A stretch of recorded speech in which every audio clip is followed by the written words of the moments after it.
Walter.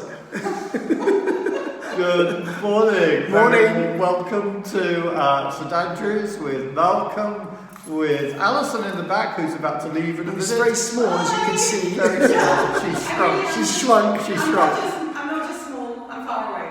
That's part of empathy. And Michael.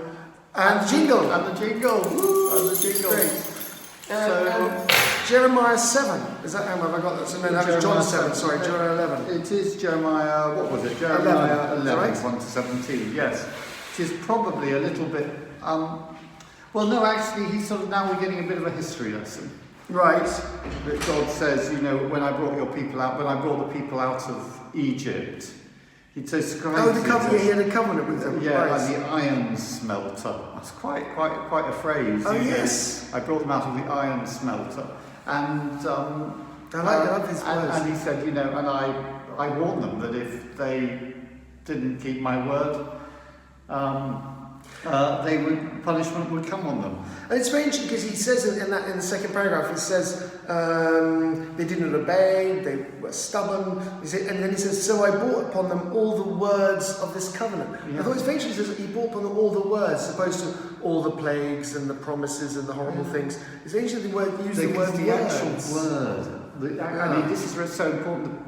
It's the word that has the power. It is, isn't it? Because there's something about the word that is so much bigger than just word, if that makes any sense. Yeah, it's, for us, word just sort of is, what's the correct thing, but word indicates something else. Right. But actually, the very word of God itself is the thing that creates the world. It's the thing Right. that holds the world together. And hence things like in the Yeah. beginning was The the word. word. Yeah. Right. So the word is something And that sort of ties in a little bit with, as for you, do not pray for this people or lift up a cry or prayer for their behalf. Why? He's not to utter any words for them, because the absence of words is almost Right. part of the punishment. Right. That nobody is praying for them. Right, that's interesting. Yeah. And then there's very interesting, that's the second, penultimate paragraph, where he says, for your gods have become as many as your towns. Isn't that interesting? It's interesting, it's like so many of them. And then like you have altars that Shem you've set up like everywhere.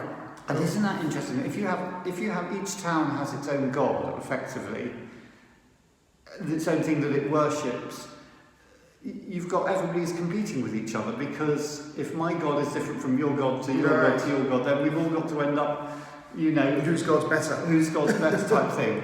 And we almost live in a society where it's not every town, but every individual has their Yeah, own right, god. you're right, exactly. But It's interesting then, isn't it? Because in a way, when we do worship things like wealth or having bigger and better cars or something like that, then it is a bit like that. It's like, well, whose car's better? It's my, is my car better than yours? Everyone could like almost strive. your car doesn't start, so most cars are better than your car. That's true.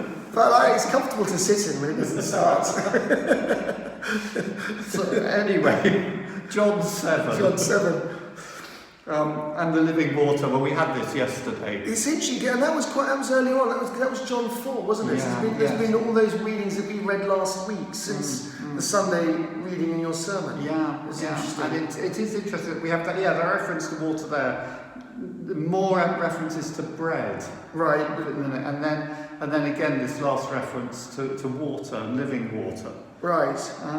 And it's also very interesting, this whole thing about lineage, I thought at the end here, about the Messiah doesn't come from Galilee, and it's like, well, he's descended from David, but he should come from... It's One of the interesting things is that John nowhere tells us that Jesus comes from Bethlehem. Right. The other Gospels do, Matthew and Luke do. Right. But John doesn't. So if you were just reading John's Gospel, if that's all you had in front of you, you wouldn't automatically know, right, that Jesus did come from Bethlehem. It seems like a stupid question, but is the nativity not in John? No. Oh, okay. No, it isn't. There we go. It's just in Matthew and Luke. John just starts with that straight. In the beginning was the Word, and the Word was with God, and then you get John the Baptist.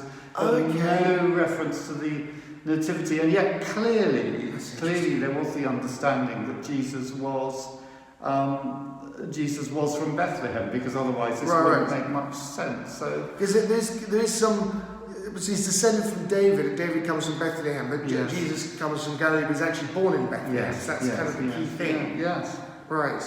And here we're introduced to Nicodemus as well. He was the chap who goes to Jesus. I think he gets 3 mentions. He's the chap who goes to Jesus in John chapter 3 and Right. says, "Teacher, we know you're from God." He's the one who's saying, "Hang on a minute, we need to give this man a fair A trial." chance. Yeah. And I think, but I may be wrong, that he's one of the. He goes to Pilate at the end with Joseph of Arimathea and asks for Jesus' body, but I may be wrong on that one. That's interesting. It is interesting Tell how me he if pops I'm up. wrong on that one. That's interesting because he does pop up a few times. Yeah. Very interesting. Great. Lovely. Yeah. Have a wonderful day. And a lovely week. And Beautiful sunny it's day. going to get warmer this week. It got warmer yesterday. All that rain cleaned all the snow away. Yeah. And then by evening, the snow had all come back. I know, it was Amazing. a snowstorm, real météo yesterday. Right. And but it's going to get warm this week. Okay. That's what they say anyway. Spring's on its way. Right. Bless you. Bye. Bye-bye. Let's see, when